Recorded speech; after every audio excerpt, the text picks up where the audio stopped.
Oh, no. That No, you have to I, improve? no. No, I don't think it's about putting your finger on. The goals are obvious. Um, but there's a lot of elements within the game that I'm really happy with. I'm not going to start going into great detail, but there's a lot of good performances within games.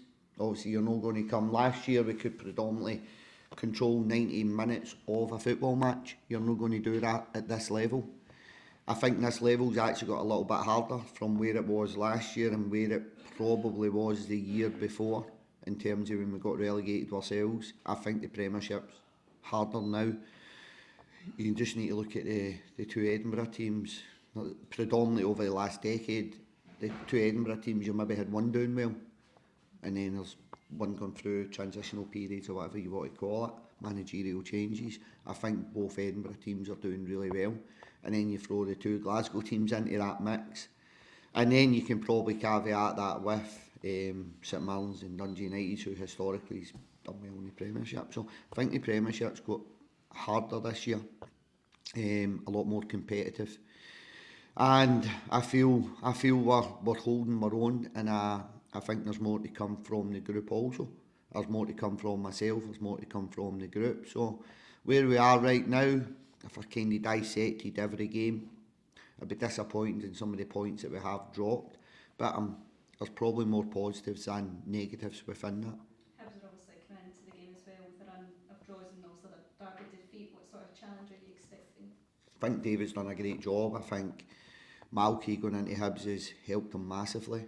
When I seen that Malky had got the job, I knew they would make Hibs better. You've got people laugh and say, "What's a good footballing person?"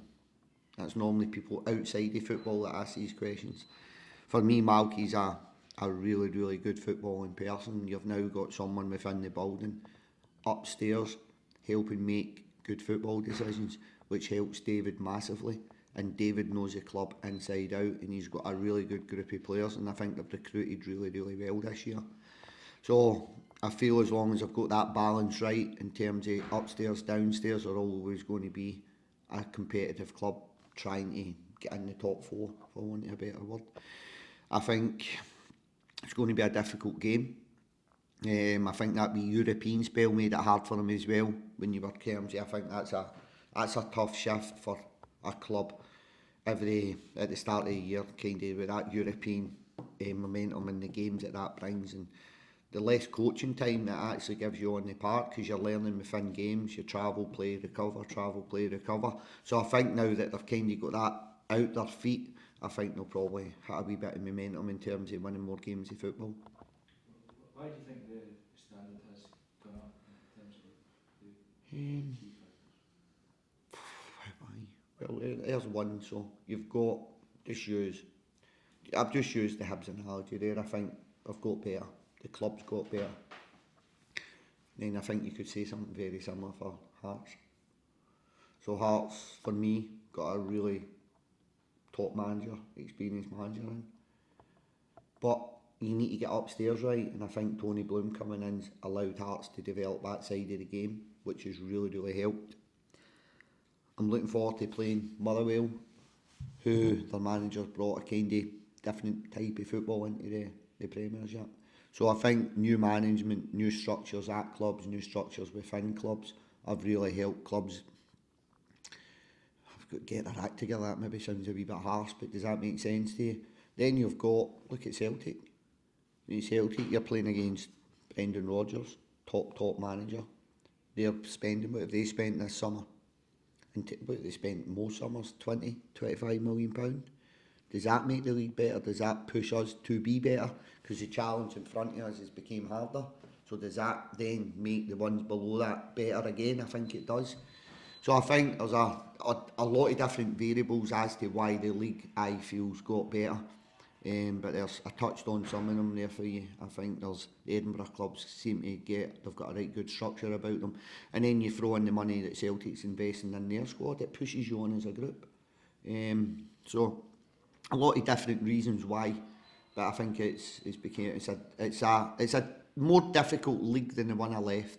I think that's probably a better way of describing it. I mean, you talk about being positive rather than negative, and people go about really struggling heart, but then you look at the game against Motherwell. Motherwell was a really good game of football to watch. Motherwell came had a Yeah. do we need to talk up the other teams I- rather than talk down? I feel, and I get the passion, and I get the desire. I just feel sometimes, and I'll use you guys, right? Not just you personally, but I think we're great at being negative within our game. See, in Scotland, I think we're great at, we're absolutely brilliant about focusing on the negatives. There you go. I'm not having a go, I don't mean it like that, but talking about the draws. What about being unbeaten? See how you flip that? And for me, that's where I am, mate, just coming up from the championship. So we're unbeaten. We're dropping points, but we're unbeaten, so there's two ways to look at it. But I just think now, everybody's looking for content, headlines, and that drives a negative narrative within the game. I bring boys up from down south. I've had boys come in from top level in European football. And I'll tell you what, they're no much better than us. But if you listen to the narrative down south, the marketing, the financials, you would be led to believe that we're kind of a lower class league, and down south magnificent and everybody's brilliant. I don't see that. I genuinely don't see that. I think the marketing of the product's better. I think the financials of the product's far greater. But I think the level of Scottish football, we're very, very good at underselling it in terms of all of us, and maybe me after games speaking about it. And I'm pretty conscious about not falling into that this year. I think it was easy, 6 years in the Premiership, it was a grind, pushing water up a hill, it got harder, so I probably became a little bit more negative in terms of how I spoke in the press after games, losing games of football. But I genuinely think Scottish football's a much, much better product than it gets credit for. And I think the people within Scottish football, managers, clubs, look at the money Celtic's invested in their team. There's 20-25 million pounds. Nobody really speaks about that. And I think that's a massive positive for Scottish football. And then you look at the players that just use Celtic, Rangers in the past as well, to be fair, that they've enticed into Scottish football. Do you know what I mean? There's been a high level of player coming into Scottish football as well. You've got the Motherwell manager as well coming into Scottish football. So I think there's a lot of positives within Scotland, that it's pretty easy to get bogged down in the negatives. And I was sitting speaking about this in the office. I'm sick of turning Sky Sports on. And listening to YouTubers and podcasters telling managers where they're going wrong. I just think the narrative's all wrong now. I think we need to be much, much more positive in terms of our product. And that's not just Scotland, that's the wider UK, I feel. It seems to be everybody's focused on the negative of it. I don't work like that, and I don't want to work like that.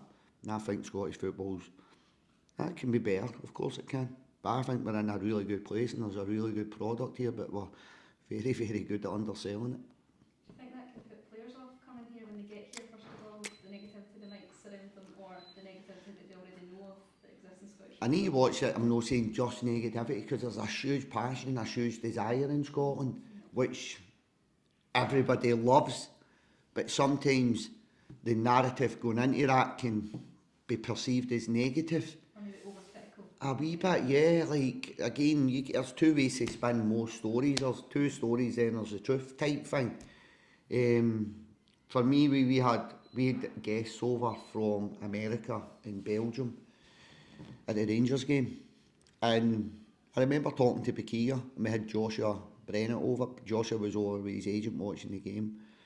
You kind of, you like the stadium this week? It's going to be full, 9-10,000. Like what does 20 stadium hold? Oh, it's like 30-40,000. It's magnificent. Ajax is brilliant, and Feyenoord is amazing. And I'm sitting going, I kind of forgot about it. I'm trying to sell our product, and then I'm thinking, look at some of the stadiums that these boys have played in. Do you know, after the game, every one of them came to me and went, that was amazing. That 8, 10, 9,000 folk we had in the stadium, Scottish fans, actually, the environment they created was amazing. So I need to be careful, because I think there's a huge passion, a huge desire within Scottish football, but sometimes we can get bogged down in the negatives, and I don't think it helps. Can I ask you just a different topic? I've blocked Willie. Blocked him, we're no pals anymore. Fell out with him. Because he doesn't agree with me ever. That sounds like he didn't agree with you about that Dundee penalty that you No, fair enough. surprised you.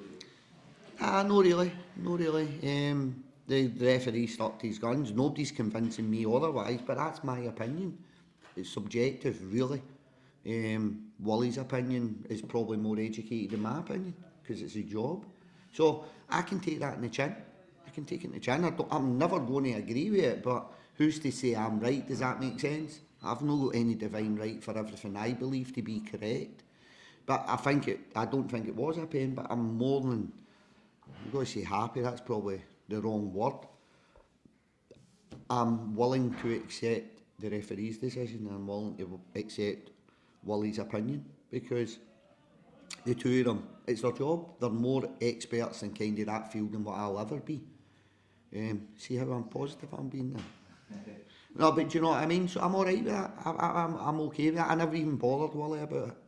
And I'll be honest, I think I spoke to Willie once or twice last year, and he was brilliant.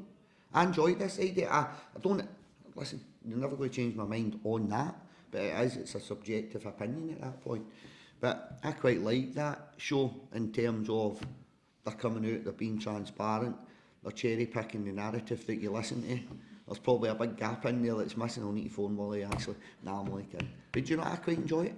Do you guys not feel like that? It's refreshing, it gives you a debate. But the one thing I don't agree with is we seem to be talking about VAR an awful lot. And I think that then goes back to that narrative that we create the negativity. Do you know what I mean? We're sitting talking about the VAR game. What about Dundee snatching a last minute equaliser to get 3 points? Doesn't get talked about. That should be the story, no the VAR. Does that make sense? So I think we're great at that, in turning VAR into the negative. We've got a choice. VAR's not going to change. VAR's going to be in our game whether we like it or not. VAR's in the game. So we need to stop talking about it. Because all you're getting bogged down is negatives all the time. You only speak about VAR when it's a negative, don't you? You don't speak about the positives. So I'm kind of finding myself in the train of thought that I've got now is I'm not really going to get bogged down with it. After the games, it's emotion. I'll talk about it, but I'm not getting bogged down with that, because I don't want to be the narrative of the game or of Scottish football. I think we need to start focusing on other facets of the game that are very, very positive. And you can flip that Livi manager moaning about the VAR decision, Dundee manager snatching a late minute winner. It's football. Do you know what I mean? But we've got a choice in how we kind of see that and how we get that content over. Me included, in terms of your after press and stuff like that. Just a brief one then on the news, you get any players coming back? I'm trying to think actually. Yeah, there was a couple. We were down at Sunderland during the week last week, so we played Sunderland down there in a bounce game. Managed to get 2 or 3 of them minutes. There's been a sickness bug going about, vomiting bug. We lost a couple to that, but everybody's back in this week. So now we've got pretty healthy competitive squad. Ryan McGowan's hopefully going to be back in the building next week. That's another massive positive. Joshua Brennett, his registration will be done this week. Yeah, should be. If you get a tip exit. I seen the email, Jen. Joshua should be done this week, I would imagine, right? So he should be a registered player. We've done everything we can. It's now FIFA, TMS and SFA. So we're in a good place with that. Joshua played 90 minutes for Curacao against Jamaica in a World Cup qualifier. Last Tuesday night I think it was, so I sat and watched that. He's going to be playing tonight again. Don't know if he's starting Jamaica tonight, Curacao, Jamaica. Wee Mac's been away with the 21, so there's a lot of squad depth now coming back into the building. And I think Cammy missed today, but he'll not be a million miles away. Trained yesterday, missed today. And Aidan Denholm. So we're in a fairly good place, I feel, as a competitive squad. Right. Cheers. Thank you. What's your name so I remember you?